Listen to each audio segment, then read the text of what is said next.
Oh, there he is. Grand Theft Bus, welcome to the podcast. Hey, thanks for having us. Yay, exciting. Finally. Long awaited. How are you guys? What are you guys up to this evening? Tell us. Just having a sleepover. little slumber fumber party before the Friday show. That's right. Yeah. Puddle. Yeah, exactly. No, we're super stoked to have you on the show. Big thing is we want to know how you're doing. Are you stoked for the show on Friday night? What does it mean to you guys? Probably like, what does it mean to your friends and family? Obviously 20 years. Time flies, man. Yeah. We're really excited. We're actually at rehearsal. We're about to start rehearsal to get ready for Friday. We're really, really excited. It's actually 22 years as a band. It's 20 years for that record, but 22 years as a band. So old. Getting old. Yeah. But no, it's awesome. The fact that people are interested, that people are excited to be part of it. We're really humbled, very lucky. Yeah. It's probably 70% of that CD. We haven't played those songs in so long that it's a real learning process for us to go back and figure out how we used to play that weird old music that we made. But we're getting there. We're almost there. Right. So I guess that's an interesting point. So I guess how has it been like for you guys to kind of rediscover, I guess, in some ways the songs on this album? And are you trying to do like cut for cut, note for note, or are you trying to kind of put like a today's spin on it? I guess what's been that process like for you guys? Yeah, I mean, the starting point has been just to get the muscle memory working again and remember it and get through the songs. Yeah, I mean, we will be playing it cut for cut, like right through all 75 minutes of it. We filled that CDR. Yeah. And so that's the goal. I mean, ultimately, there'll be some updates just by nature of being different players and reinterpretations maybe of and new people in the band. Some of us are learning it for the first time. That's right. Yeah, Brad's only been with us 10 years or 11 years, so he's just getting caught up. That's like when they say like 2008 was just a couple years ago, and then you really think about it. Yeah, but it's true. It was quite a while ago. Right. Yeah, this whole thing is wild. Yeah. But the fact that people are interested and that it sounds like people are going to show up to this, we're really pumped. Yeah, we hear it all the time. We talk to people all over the region, Halifax, Fredericton, Toronto, and a lot of people say like, I wish, Grand Theft Bus was holding shows, or I wish like they had an album on the go, like what's going on. Cause I think a lot of people, even when they started going to your shows, myself included, it was an escape of like learning kind of who you are, right? And it's all in like who you grow with. You go to Evolve, you go to all the festivals that are local, and you want those bands to succeed. But once you get older, and I think, your life evolves, it's a little bit more of a celebration, more so than even just like the nostalgia. So I think I'm hearing a lot of people being really stoked about the show more than the festival itself this past weekend, to be honest. Oh, wow. That's nice to hear. Yeah. So I think it's going to be awesome. It's so crazy nostalgic because we're so lucky, like Graham said, we've had this crazy crew of people. And I mean crazy in a good way. They would just follow us around from show to show, and just become our friends, and to this day and everything else. So, especially in that era when this album first came out, or before the album came out, when we were playing these tunes, we saw those people every single weekend. You know what I mean? And to look back to think about it now, we were just working at it, trying to play music as much as we could. Obviously, make some dollars. But these people were just traveling around to see us. They were paying their own money to come see us. And so for 20 years later, to think about all these people that are still in our peripheral, or we're all still friends with, that are just gung-ho to come out, it's really humbling. It's amazing. Yeah, I always think about like, I've been thinking about all the people like that who are making pre-plans and going to be hanging out before the show and after the show. And music really does. We talk about this all the time with so many people. It really does bring people together in life's roughest times and like the best of times. And some of these things are happening in the very same day. And music can be the most like greatest escape in the scariest place. And I think a lot of people haven't gotten to go to a really good show that they've wanted to go to in a few years. And I think this one, like, I think you might see some. We call it the pre-19 drinking vodka in a field. They might be a little bit crazy. We'll have to see. We'll have to see what happens. I don't know. I'm not saying we'll be like that. I'm just saying they'd have to pump the brakes. People will be like really like letting go, right? I'm sure it'll be very jubilant and celebratory vibes all around. Well, it's neat that people have attached themselves to our album in that way, because I certainly know how special a lot of albums are for me and for these guys too. We've got collective albums that it's like it's a backbone in our listening and it's a huge attachment. So if anyone feels the way that I do about certain albums, about one of ours, then it's pretty great feeling. Yeah, I mean, I don't mean just to continue to fluff or anything, but I think it's also like people really they really do have that attachment to music, and I think it was about feeling part of a community and not wanting to miss out before the fear of missing out existed.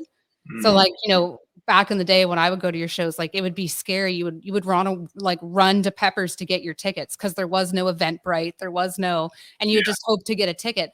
Yes, to also see you guys play, but I think it was to also like make sure that you were able to see your friends who were traveling, just also to your shows, but to see each other. So I think that's a really big part of it too.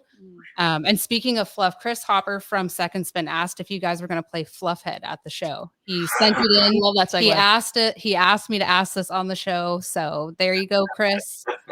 Bob's doing his drum interpretation of it. The rest of us stay silent, leave the stage. I'm going to play it solo after, though, in the Second Spin bathroom. That's perfect. That sounds great. I'm sure he's going to love that. He'll love that. So I'm curious. So you guys mentioned, there's albums that you're all, in your collections that you're personally attached to. What albums would you like to hear the artist play cover to cover?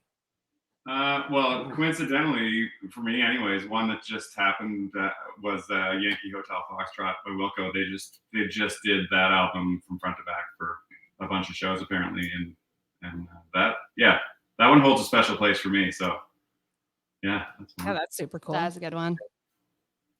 Yeah. I don't know. I mean, there's a handful of bands that just over the years, because we spent so much time together listening and traveling, those kind of became the sort of quintessential listening for the band as a whole. And a band called The Sea and Cake is one of those bands. And Tortoise, they have an album called It's All Around You. If I could hear a band play one album front to back, that might be the one for me. I don't know. There's a lot. That was a good question, That was a Sheree. good question, man. She always pulls out the toughies, I'll tell you. Since Brad only joined a decade ago, he would have a different album that he'd probably want to hear than us.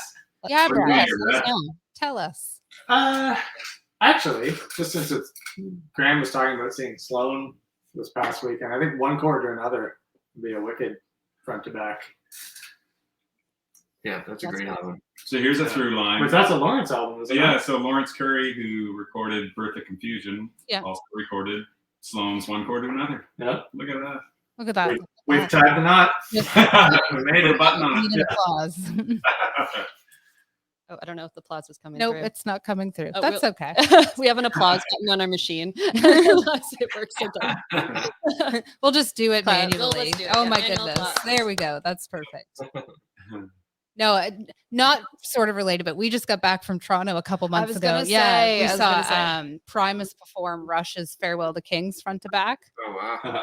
at Jeez. Massey Hall. So that was and 2 nights. I Two will nights in say, a row. not just one. We were dedicated. We did 2. And Yeah. was there also Primus music, or was just Yeah, Rush? they did first full set is Primus, second set was Farewell to Kings, and then they do like a 3 or 4 song encore of Primus. Holy cow. that's Crazy. cool. Were any of the Rush guys around? Did they show up?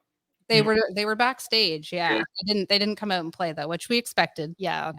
Yeah. Just given like the emotional, attachment and whatnot. Like it's kind of hard to play without your best friend and your brother, right? Like that's how we took it. But I mean, it was really cool for everyone to wonder if they were there and then to find out that they were. That was really cool. Neat. Yeah. Yeah, I so- think Les is a big fan of Getty. yeah. Yeah. Yeah. A little bit. And vice versa, obviously. Yeah. Yeah, and I think like that feeling is kind of what I'm talking about now for a lot of people, like throughout like the Atlantic Canadian regions too, is it's really cool to be able to see things that you've seen before and like your friends and people maybe you haven't seen. And, you know, people have gotten new jobs, running business, tragedies have happened, people have had kids. And it's like that moment where they're going to be listening to your music. And it's like, I think that that's what we saw happen at Primus, because people that weren't able to go and see Rush anymore were there, had all come together, knew that those guys were likely backstage. And there definitely was a cool emotion. Yeah. I mean, if you could sell it, it'd be priceless, right? Like, I don't know. It's pretty cool, cool Yeah. vibe. It was a nice eclectic mix of people walking around with Primus merch, and then you had Yeah. people with their Rush t-shirts, like you knew, but everyone got along. It was great. That's awesome. Yeah, it's neat they did it in Toronto too. That's Yeah. awesome. Yeah, that was kind of why we said screw it. We're just gonna give her, right? Might as well do it like in the Rush hometown and like Primus playing in their like in their heroes hometown. I don't know. It's pretty cool. Yeah. That's So, awesome. but I mean, that's kind of just a random segue of play for play, album cut for cut. Yes.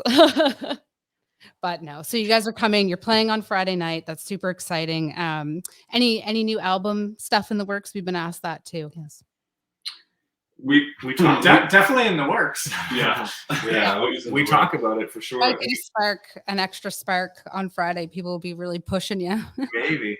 The good news is we've got a pile of new music, and you know, and that's there's enough there to make 2 albums. Probably there's lots of new music, so Yeah. it's just sort of about putting a plan together. I think to do that and make it happen. So there's lots of energy in this band right now. So we'll see what happens. No, that's exciting. Busy with other things in life, and that's all.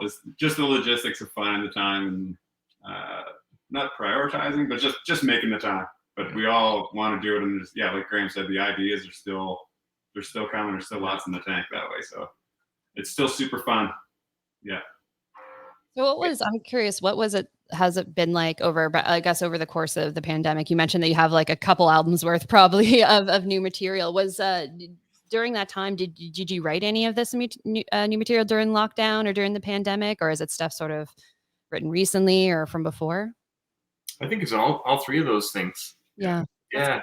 Yeah, It's a weird thing of what we would call new music. Some of it's 5 years old, you know, but some of it doesn't see, you know, a live show that often, maybe, or you know, just hasn't sort of been played live that often. But there's all kinds of that stuff there. So some of it's brand spanking new, some of it's 5 years old, and I guess some over lockdown. You know, we didn't spend a whole lot of time together for those periods for obvious reasons, but yeah, there's lots to draw from there for sure. Yeah, a lot of it gets created once we're actually in the room together, and just because that hadn't happened, it's more stuff is still skeletal at this point, I guess. So we just, anyways, the more we get together and piece it together, the more it'll come together. But yeah, there's all kinds of ideas. No, that's good. No, it's good to hear. Like I said, we're super stoked. And this is the part of the show where Charisse asks her fun question. Oh, I already. Okay, I can get another fun question. Yeah, Okay. this one. Oh yes. Strange solitude sounds. I used to call this another segment that's actually a name of a popular BBC podcast and copyright infringement. So if you were on, a desert island and you could only bring 3 albums with you, what would those albums be and why? Brad? Me? 3 albums.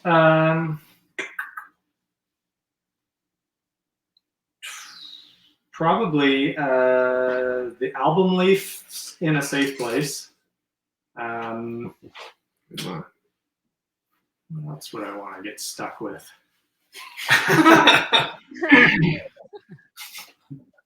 75 minutes of white noise. And a CD of your own thoughts. And a CD of my own thoughts. That's a new one. Yeah. I like that. I would take Paul Simon's Concert in the Park from 1991 because Nice. it contains a lot of Graceland and a lot of Rhythm of the Saints stuff played very well, and that blew me away when I first heard it, and I still love all of it. And yeah, lots of good songs on that. And I'll pass the mic to Mike. I don't know. That's pretty tough. You only said one album. Well, we're going together, so we only have 3. So We're going. Oh. Well, either Oh, strange segue. Oh, Okay, you can. I'll allow it. I'll allow it. I'll allow it. There's a lot of you there. I'll allow it. either Bill Joel's 52nd Street or Bill Callahan's Sometimes I Wish We Were an Eagle, or however that album name goes. But that would be an album I wouldn't never not want to listen to again. That's a good one too. Bob? Tour de SPNT, Underworld, Boku Fish, and probably Tribe Called Quest, Low End Theory. Nice. Solid, nice mixture. Yeah, that's nice. There's Jim Guthrie, Now More Than Ever, I think it's called. Is that what that album's called? Yeah. Now More Than Ever? Yeah. Or More Than Ever? Now Here More Than Ever. Or Something like that, yeah. That's a great one. Nils Fromm, Felt. Oh yeah. I think the album's called Felt. I don't know. Tim and I are going to be together on this island with Paul Simon. Yeah. Love that. Okay. Awesome. These are really. I love these choices. Yes. Nice eclectic mix. This will be a nice little Spotify playlist. There you go. And Snoop Dogg, Doggy Style. Perfect. Yes. Okay. Yeah, that's what we were missing right there. We'll have to send you this curation of good jams. You'll be blown away. Blown away. Well, thank you guys so much. We're gonna let you get back to rehearsal, and we'll be super stoked to see you on the weekend, and really appreciate you joining us. Awesome. you too, guys. Thank you. Thanks for thinking of us. We really appreciate it. It was fun. And until next time. You got it. Strange. All right. Tell Greg thanks a lot for coming out on Friday. I can't wait to see him. Absolutely. You will. Nice to see Greg. See you guys. Yeah. Cheers, guys. Bye. Bye. Bye.